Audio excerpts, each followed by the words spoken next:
अब आगे देखते हैं second part, functions of class 11। अब देखिए फंक्शन है क्या, इसको समझने से पहले इसकी कुछ सिनोनियम्स को पढ़ते हैं। सिनोनियम्स इसके क्या क्या हैं? Term such as map, mapping, correspondence, rule, method are synonym as function.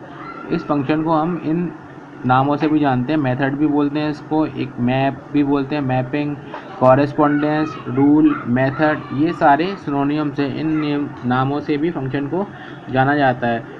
अब जो फंक्शन है वो एक स्पेशल टाइप है रिलेशन का, है ना। जो फंक्शन है वो एक स्पेशल टाइप है रिलेशन का। Function is a special type of relation as a special kind of relation, ठीक है। तो इसको समझने के लिए सबसे पहले हम समझते हैं function as a set of ordered pair. Ordered pair के सेट्स पे फंक्शन को किस तरीके से समझते हैं, ठीक है। तो मान लीजिए कंडीशन क्या है, let A and B two non empty set, A और बी हमारे पास नॉन एम्प्टी सेट होने चाहिए। फिर a relation F from set A to set B, set A से जो सेट बी की तरफ रिलेशन हो रही होगी, तो जो सबसेट होगा ए क्रॉस बी का, subset of A cross B, subset of A cross B is called a function. यानी कि जब ए क्रॉस बी निकालेंगे दो सेट के कार्टेशियन प्रोडक्ट पर, तो उसमें बहुत सारे ऑर्डर्ड पेयर्स आएंगे। जो ऑर्डर्ड पेयर्स होंगे वो रिलेशन का सबसेट होगा, वही रिलेशन एक फंक्शन होगी। बट वो फंक्शन जब होगी जब इन दो कंडीशंस को फॉलो करेगी। पहली कंडीशन है if for each A belongs to A there exist b belongs to B such that A comma B belongs to f और f A equal to b. इसको ऐसे समझ सकते हैं, मान लीजिए कि ए कोई नॉन एम्प्टी सेट है, उसके अंदर का एलिमेंट ए है। अब बी दूसरा सेट है, उसके अंदर का एलिमेंट बी है। तो देयर एग्जिस्ट का मतलब है जो इस ए सेट का एलिमेंट है वो ए को बिलोंग करेगा, बी सेट का एलिमेंट बी को बिलोंग करेगा। वो इस तरीके से कि जो ए कॉमा बी है वो फंक्शन को बिलोंग करने चाहिए, है ना। फंक्शन को बिलोंग कर, जो पूरा ऑर्डर्ड पेयर है ए कॉमा बी वो फंक्शन को बिलोंग करना चाहिए। अब सेकंड कंडीशन ये है कि a comma B belongs to F. यदि ए कॉमा बी उस फंक्शन को फॉलो करते हैं एंड ए कॉमा सी भी उस फंक्शन को फॉलो करते हैं, तो उसके बेसिस पर हम बोलेंगे बी इक्वल टू सी, ठीक है। ये दो पॉइंट्स हैं। अभी एक क्वेश्चन लेते हैं, इसके हेल्प से इन दोनों पॉइंट्स को क्लियर करते हैं। If A comma B belongs to F, यदि ए कॉमा बी किसी फंक्शन को बिलोंग करते हैं तो हम क्या बोलेंगे, B is called the image of A under F. जो बी होगा वो ए की इमेज होगी फंक्शन एफ के under, called the image of A under F, ठीक है। अब इस पूरे पैराग्राफ को जो क्वेश्चन लिखवाया है, इसको इस क्वेश्चन के बेसिस पे समझते हैं। देखिए अब आपको एक सेट दे रखा, let set A equal to 1 2 3 4 and B equal to 2 3 4। ये दो सेट दे रखे हैं। अब देखिए 3 सबसेट्स दे रखे हैं ए क्रॉस बी के, and F1 F2 and F3 भी 3 subsets of A cross B. जब इनका कार्टेशियन प्रोडक्ट लिया गया होगा ए और बी का, तो यहाँ पे 3 फंक्शन डिफाइन करे गए हैं जो कि सबसेट हैं ए क्रॉस बी के। वो दे रखे हैं फंक्शन 1 F1 इक्वल टू 1 2 2 3 3 4, ठीक है। ये फंक्शन 1 दे रखा है, पहले इसको समझते हैं। अब देखिए इसकी डेफिनेशन क्या कहती है, let A and B two non empty sets. जो ए और बी है वो दो नॉन एम्प्टी सेट होने चाहिए। देखिए एक सेट ए रहा है, ये बी सेट ए रहा है, दोनों फाइनाइट सेट है, नॉन एम्प्टी सेट है। अब कह रहा है a relation F from set A to set B. अब देखते हैं जो रिलेशन एफ हो रही है इसमें, रिलेशन एफ इन दोनों सेट में कौन सी रिलेशन बन रही है, स्पेशल काइंड ऑफ रिलेशन, उसको फंक्शन बोलते हैं। ये सेट हो गया, सेट बी हो गया, सेट ए के अंदर एलिमेंट है 1 2 3 4 और इसमें दे रखा है 2 3 4, ठीक है। अब कंडीशन क्या दे रखी है, a belongs to A and b belongs to B, there exist a comma B belongs to f. अब देखो जो पहली कंडीशन है 1 2, 1 की इमेज 1 की प्री इमेज 2, ऐसे कह सकते हैं 2 is the image of A under function F. आपस में किसी रूल से कनेक्ट हो रहे होंगे, मान लिया कि वो रूल कोई एफ है, 2 3 एंड 3 4, ये एक रिलेशन हो गई। अब इसको चेक करते हैं कि फंक्शन है कि नहीं। अब फंक्शन चेक करने के लिए देखिए सेट ए के अंदर जितने एलिमेंट्स हैं, ये ए सेट है, इसके अंदर के एलिमेंट है, इसको बिलोंग करें, और ये सेट बी है, इसके अंदर के एलिमेंट है, इसको बिलोंग करें। अब ये कंडीशन क्या आती, F A equal to B. F A equal to B का मतलब है एफ 1 पे मेरे को कितनी वैल्यू मिली 2, एफ 2 पे वैल्यू कितनी मिली 3 और एफ 3 पे वैल्यू कितनी मिली 4। तो यदि इस फंक्शन को देखा जाए तो यहाँ पर ये फंक्शन ए से लेके बी तक है, बिकॉज यहाँ पे सारे एलिमेंट्स की अपनी अलग अलग इमेज है। देखिए 1 2, 1 की इमेज 2 के संग, 2 की इमेज 3 के संग और 3 की इमेज 4 के संग। यदि इसको मैं वेन डायग्राम समझता हूँ तो ये फंक्शन है, ये एक रिलेशन है, स्पेशल टाइप ऑफ रिलेशन है ना। जो हमने इसकी मैपिंग कर दी वो क्या हो गए, फंक्शन हो गए। फंक्शन 1 की इमेज 2, 2 की इमेज 3 और 3 की इमेज 4। और फंक्शन की ये हमने समझा फंक्शन को स्पेशल काइंड ऑफ रिलेशन के तौर पर। अब आगे थोड़ा और देखते हैं।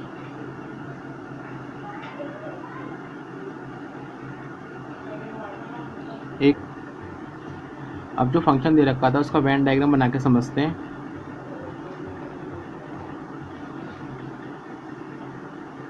One 2, 2 3 and 3 4।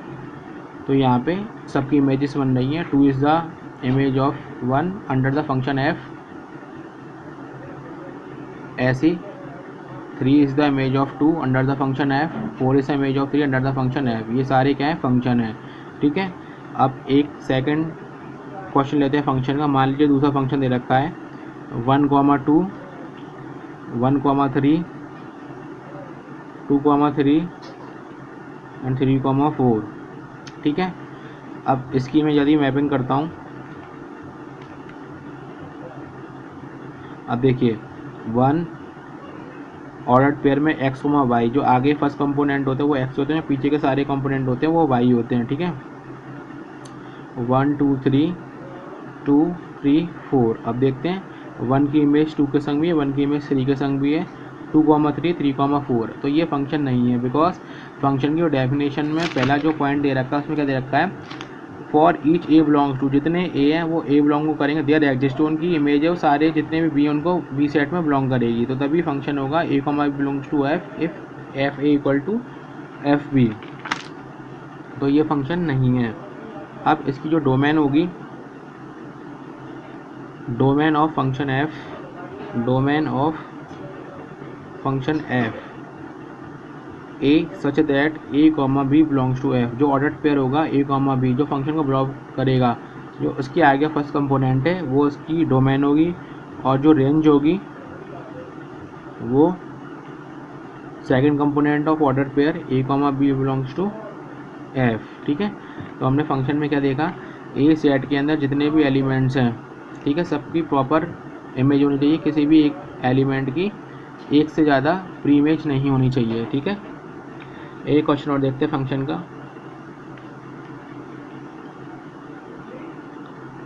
अभी हम पढ़ रहे हैं function as a special kind of relation, और फंक्शंस किसके बेसिस पे पढ़ रहे हैं, ordered pair function as a set of ordered pair, है ना, function as a set of ordered pair सभी पढ़ रहे हैं।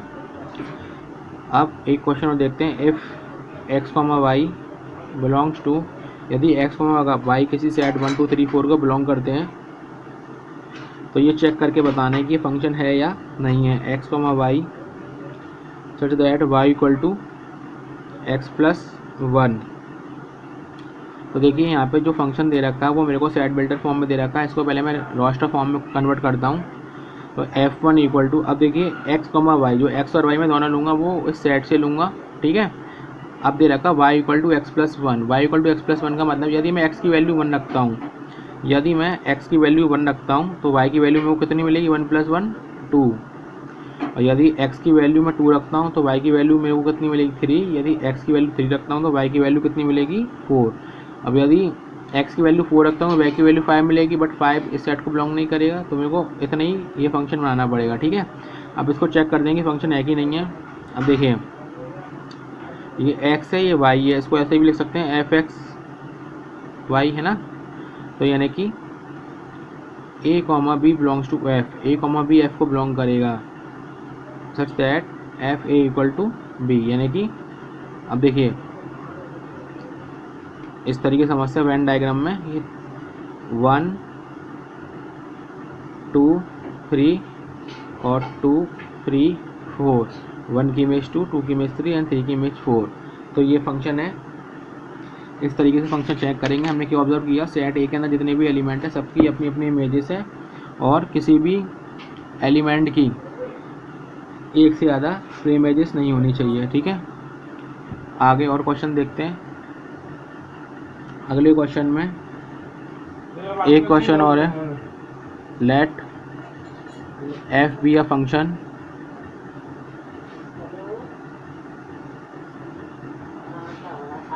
On the set of natural number, let f be a relation, sorry यहाँ पे एफ क्या बता रहा है, कोई रिलेशन है ना, बताया था function is a special type of relation. Let f be a relation किस पे,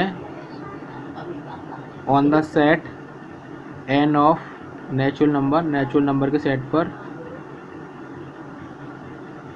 अब जो फंक्शन है वो दे रखा है f equal to n comma 3n such that n belongs to n, ठीक है। इसमें बताना है is a function f is a function from n to n, फिर इसकी रेंज भी फाइंड कर, अगर फंक्शन है तो find its range, find range of f। अब इसको समझते हैं क्वेश्चन को, ठीक है।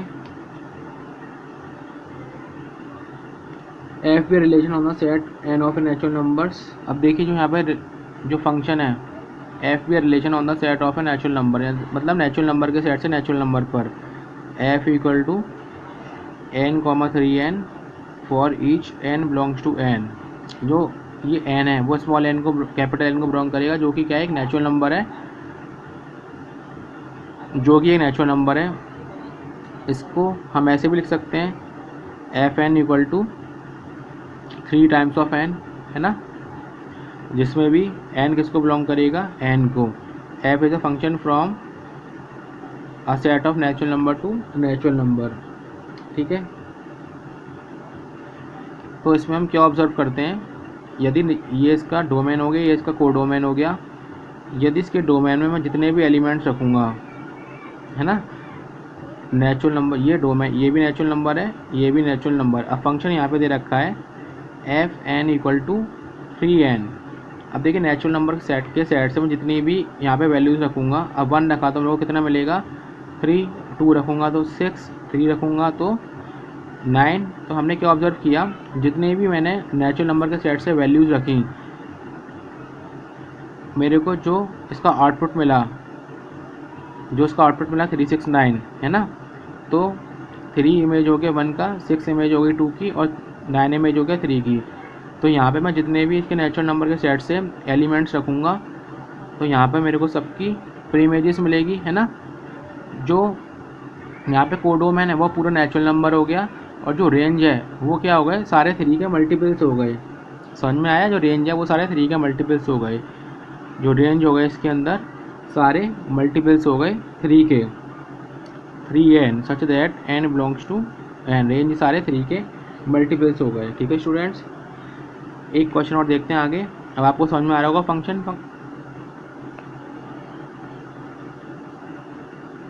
Late f be a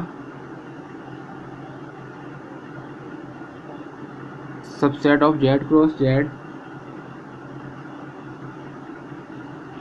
defined by f equal to a b comma a plus b such that A comma B belongs to z। Is f a function from z into z। ठीक है, ये बताना है, answer को justify करना है। इस question को देखते हैं। अब देखिए f क्या है, सबसेट है z क्रॉस z का। अब z क्या है यहाँ पे, z है सेट ऑफ इंटीजर्स। ठीक है, z यहाँ पे सेट ऑफ इंटीजर्स है। जब हमने दोनों जो सेट ऑफ इंटीजर्स दे रखे हैं z, उनका कार्टेशियन प्रोडक्ट लिया होगा तो उसमें बहुत सारे ऑर्डर्स पेयर आए होंगे। जो ऑर्डर पेयर आए होंगे उसमें f क्या है, एक सबसेट है। अब उस f को डिफाइन किया गया है, f a b equal to a b comma a plus b where a comma B belongs to z. तो इसको हम ऐसे लिख सकते हैं, जो फंक्शन है वो जेड से लेके जेड पे है ना, जेड से लेके जेड तक है, तो उसको ऐसे लिख सकते हैं f a b equal to a plus b. ये कंडीशन दे रखी है। तो उसको ऑब्जर्व करके देखते हैं सेट ऑफ इंटीजर से। तो मैं क्या करता हूँ, कुछ वैल्यूज पुट करता हूँ। F a b equal to a plus b होनी चाहिए। देखते हैं, ए इक्वल टू मैं 1 लेता हूँ और बी इक्वल टू 6 लेता हूँ। चेक करता हूँ 1,6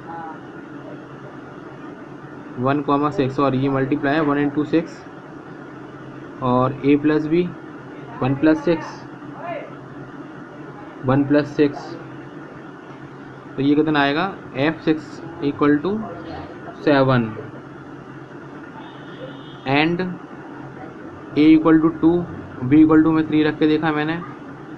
तो इस कंडीशन में क्या मिला, F2 into 3 equal to 2 plus 3।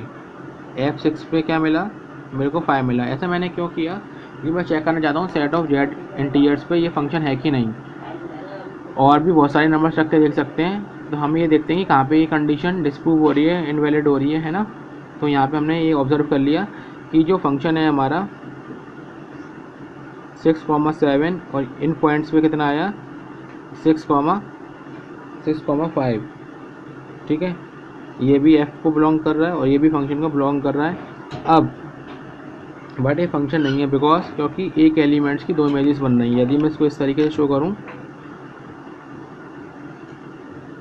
6 तो यहाँ पे आएगा 7 और 5। तो देखिए 6 की 7 इमेज भी देखिए, 6 is the pre image of 7, 6 is the pre image of 5।